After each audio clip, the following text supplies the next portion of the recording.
Okay, so you're working on disputing items on your credit report. You're trying to clean it up. You've seen and heard about the 611 letter. Let me explain to you how you can use that 611 letter to get items off your credit report. Check this out. So first you want to understand what exactly is a section 611 letter and how can it help you with your credit. The 611 letter allows you as a consumer to challenge inaccuracies or incomplete information on your credit report. Unlike the 609 letter that I talked about in another video, the 611 letter is a little different. The 609 letter focuses on requesting documentation, copies of, say, things like your agreement and so on and so forth. The 611 letter is designed to question the validity of the information, which requires the credit bureaus to investigate and verify the details.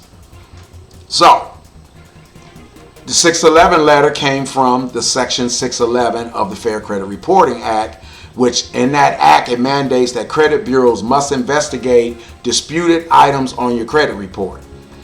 And if they cannot confirm that the information is accurate, complete, and up to date, then the item must be removed from the credit report or corrected.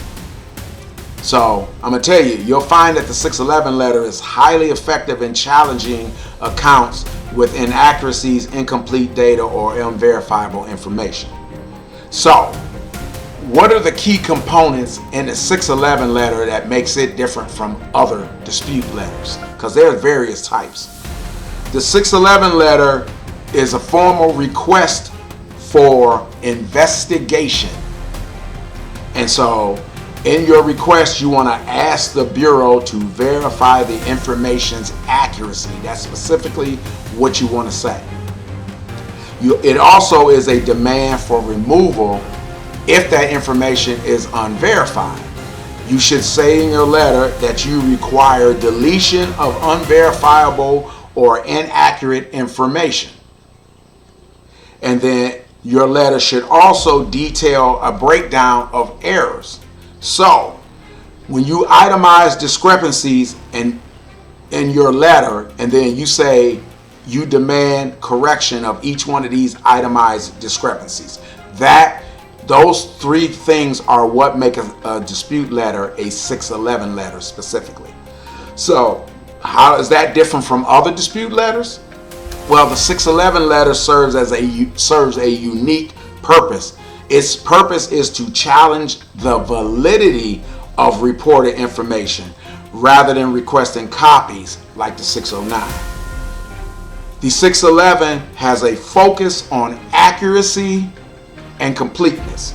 So the 611 letter will target inaccuracies and request that all disputed information be thoroughly checked for errors. We're looking for devil in details.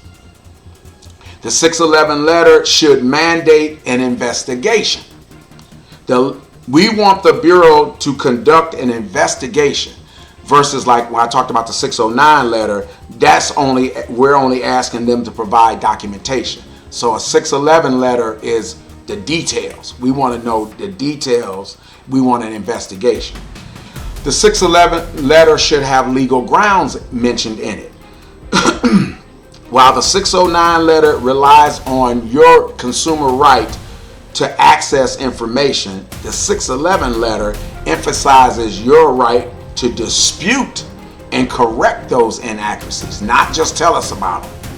So, when do you use a 611 letter to help in your credit battle? You want to use the 611 letter when the accounts on your credit report contain clear errors.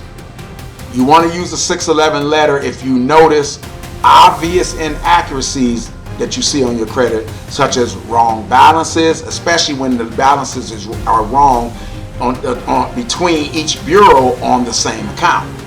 Payment history, same thing. If they don't even match each other across on that same account across the three bureaus, or any dates, same thing. When they mismatch across the three bureaus, those are obvious errors because obviously all three of them can't be right at the same time if they have different information.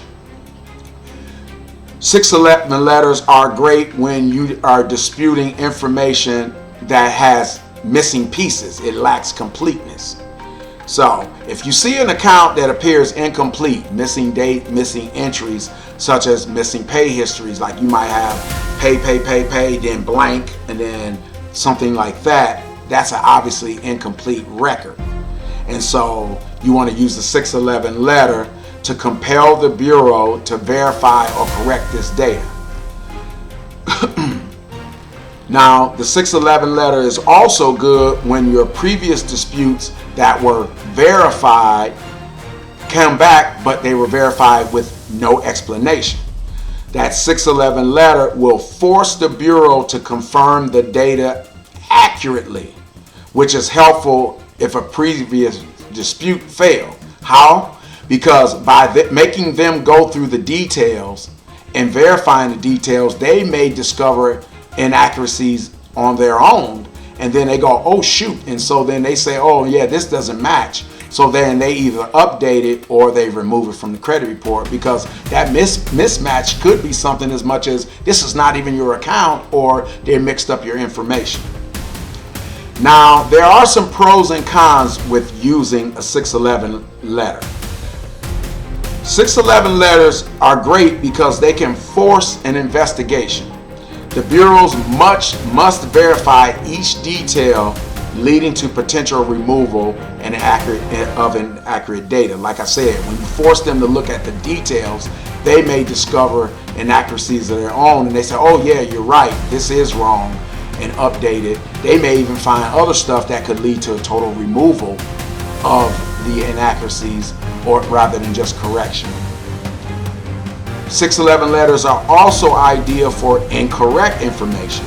So when you already have documentation and you know that this item is what's on credit is incorrect, the 611 letter is perfect for challenging those accounts, because you already know, you have proof that it's an error, especially if you have good documentation to prove it, and you can provide that, and then it's no question that it's wrong because you got documentation from the source that's within that saying, here we go, this is what's the right answer, here's the right information.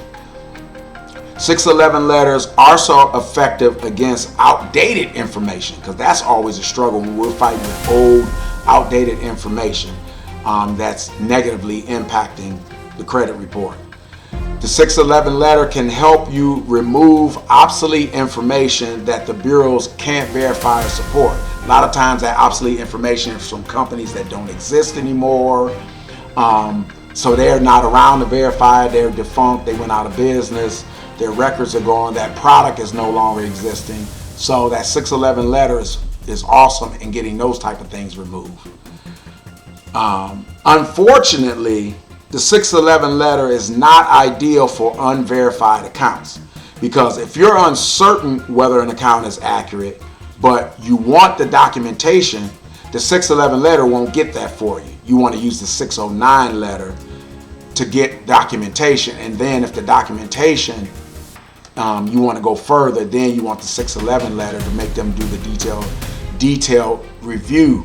Oftentimes, though, they do the detailed review in the act of providing the documentation. Not always the case, but it's always good. 611 letter can work in conjunction behind the 609 letter if you don't have proof already. 611 letters can oftentimes trigger possible pushback from the credit bureaus. They don't like 611 letters. Many bureaus reject the 611 letter disputes as being frivolous, because you're asking for a lot of detail, especially when it's coming on the heels of a 609 letter. They try to make it seem like you're asking for too much, because they're trying to act like what you asked for on the 611 is the same thing as what you asked on the 609. So that's why it's important when you're creating your 611 letters that you be clear and precise, and that you're wanting clarification on inaccuracies. You're not asking for verification again. You're addressing the inaccuracies that the verification process may reveal. So you want to be clear, so that don't try to use the same letter on a 609 and then change it up to be a 611. They should be different. So here's some strategies for using the 611 letter. You should itemize specific errors in detail. You want to list all the discrepancies, and you want to dictate, you want to be questions clear about what you're asking about for each one. You want to attach proof of inaccuracy. Make sure any documentation you got, so if you got documentation that says your balance was 400 and you paid it off, and the credit report says it's unpaid and you owed 1100, you provide your documentation. That goes a long way. When you got proof, there's nothing to question. They say, oh, you're absolutely right, and you'll have a huge opportunity and a huge chance that you're going to get the request that you want granted. They're going to update and correct accordingly. You want to request a method of verification. Now, the method of verification, also known as an MOV, is very similar to the 611 letter, but there's a distinction. There's a difference between the two. You usually want to follow up with the method of verification after a 611, because you're asking about how they went about if we requested them in the 611 to go over the details for accuracy. Then we want to know how did they go over the details, and then the 609, it says here's the documentation that exists. The 611 says, did you go through the documentation in every detail to make sure all the errors were addressed? The method of verification says, how did you go about going through that detail? What was your process? So there's a distinction between those three different letters. But you typically want to follow up with the MOV after the 611. And so when you do this, when the Bureau claims that an item is verified without giving you, telling you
from it, any and everyone that can benefit from it. If you're not currently a subscriber, I would invite you to subscribe. That'll get, and then you want to hit that notification bell so that every time I upload a video, you'll be notified, and so you can keep getting this goodness, because I'm trying to help people with their money mindset and more importantly with their credit consciousness. So 611 letters. I'm going to give you a quick recap. Number one, you want to use 611 letters when there are clear inaccuracies or incomplete information on your credit. You want to use the 611 letter to emphasize investigation by demanding a thorough verification and proof of accuracy. That, by definition, requires investigation. And you want to use the 611 letter to escalate, if necessary, by filing complaints with the CFPB if you feel like the Bureau's response lacks due diligence. By using the 611 letters strategically and keeping a detailed record, you can enhance the accuracy of your credit report and improve your financial standing. This method helps protect your rights and ensures that only verified, corrected information is being reported on your credit report. So, again, I ask, if you like this video, please share, please subscribe, and more importantly, please add comments below. Tell me what you think. If you have any questions, if you have any comments, you can even tell me if you think I should talk about something else. But I want more. I would rather have feedback. I don't want just words of encouragement. I appreciate that, but I really want feedback, because I want to make these videos better for you. I want to cover the topics that you guys are most interested in. I'm covering what's relevant, but I want to also cover what you're having a conversation. I also invite you to join my weekly webinar live, where you can ask me all kinds of questions about you, and others can ask me all kinds of credit questions. So until the next video, take peace, family. Bye.